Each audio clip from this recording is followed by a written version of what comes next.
Comparer des fractions.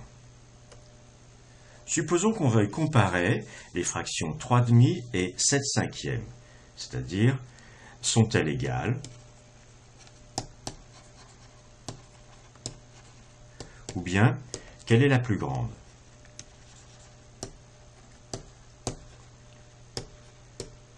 Voilà la question qu'on se pose.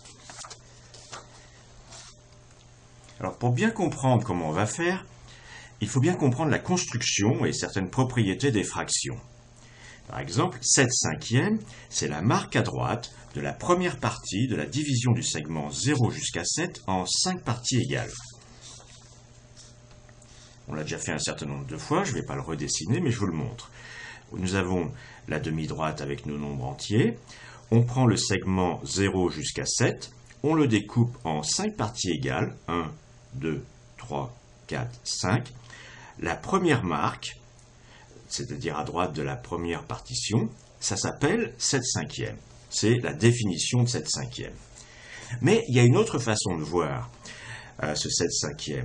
Si je découpe tous les segments 0,1, 1,2, 2,3, 3,4 jusqu'à 6,7 en 5 parties, 5 petites parties,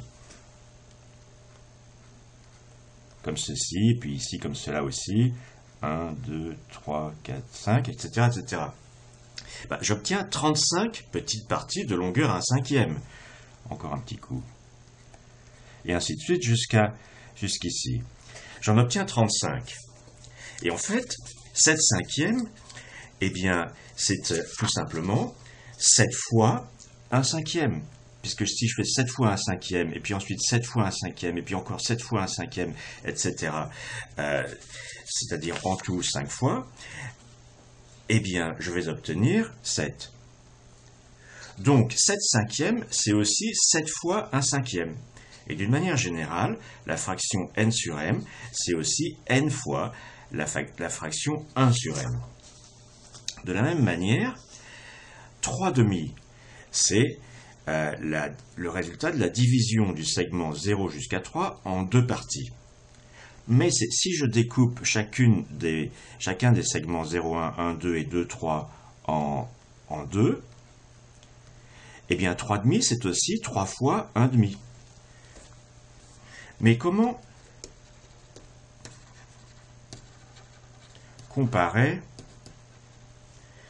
3/2 et 7/5?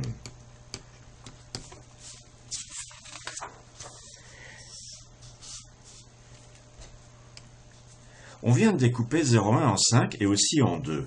Maintenant, on va le découper en 10. Maintenant, nous allons découper le segment 0 jusqu'à 1 en 10. Alors voici le dessin. Cette fois, je le fais en grand. 0, 1, et puis les autres nombres qui sont plus loin.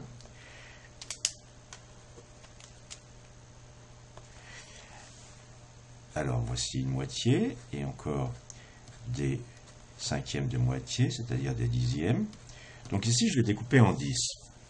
Et en fait, ce que l'on voit, c'est que 1/5, c'est ici. C'est 1/5.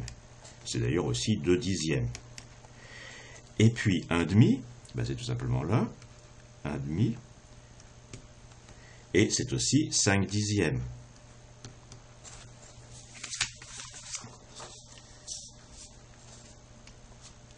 Pour arriver à 3/2, au lieu de compter 3 fois 1/2, on peut aussi compter 15 fois 1 dixième, car dans chaque demi, il y en a 5. Et pour arriver à 7/5, on peut aussi compter 14 fois 1 dixième. Alors maintenant, c'est facile. Maintenant, c'est facile de comparer 3/2 et 7/5. L'un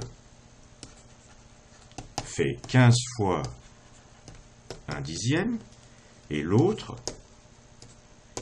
fait 14 fois 1 dixième. Donc, le premier, c'est-à-dire 3,5, est plus grand que 7/5. Ça, c'est une notation mathématique pour dire plus grand que.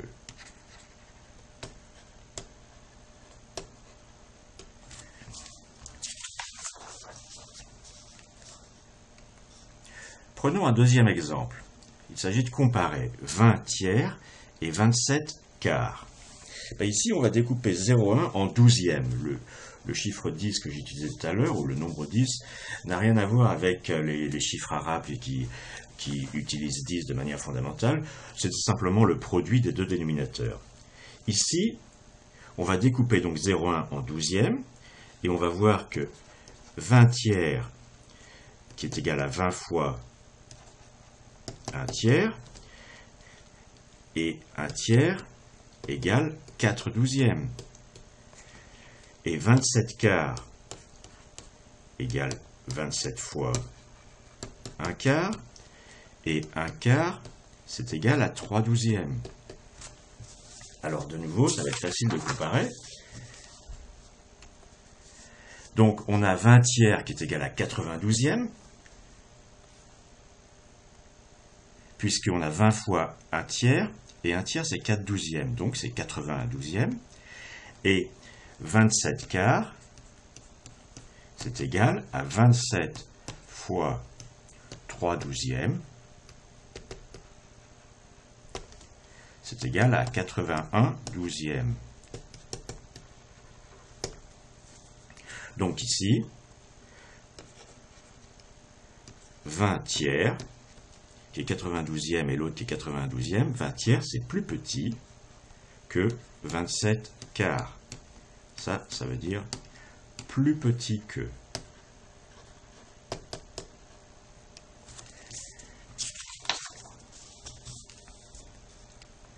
Maintenant, énonçons la règle générale. Pour comparer deux fractions, l'une qui est n sur m et l'autre qui est p sur q, on les ramène toutes les deux à des fractions de dénominateur m fois q. Donc n sur m, c'est aussi nq sur mq. J'oublie le signe multiplié, ça veut dire multiplier ça. Et p sur q, c'est aussi mp sur mq. Et maintenant, comme les deux fractions ont le même dénominateur, c'est facile de comparer. Il suffit maintenant de comparer les deux numérateurs, c'est-à-dire nq et puis pm. Alors, exemple, comparer 57/15e et 90 sur 24, 90 24e. Eh bien, 57/15e, c'est égal à 57 multiplié par 24 sur 15 multiplié par 24. Donc c'est égal à 1368 sur, je n'ai pas besoin de calculer même ce 15 multiplié par 24, et 90 sur 24, c'est égal à 90 fois 15 sur 24 fois 15, qui est la même chose que 15 fois 24. Donc c'est égal à 1350 sur 15 fois 24.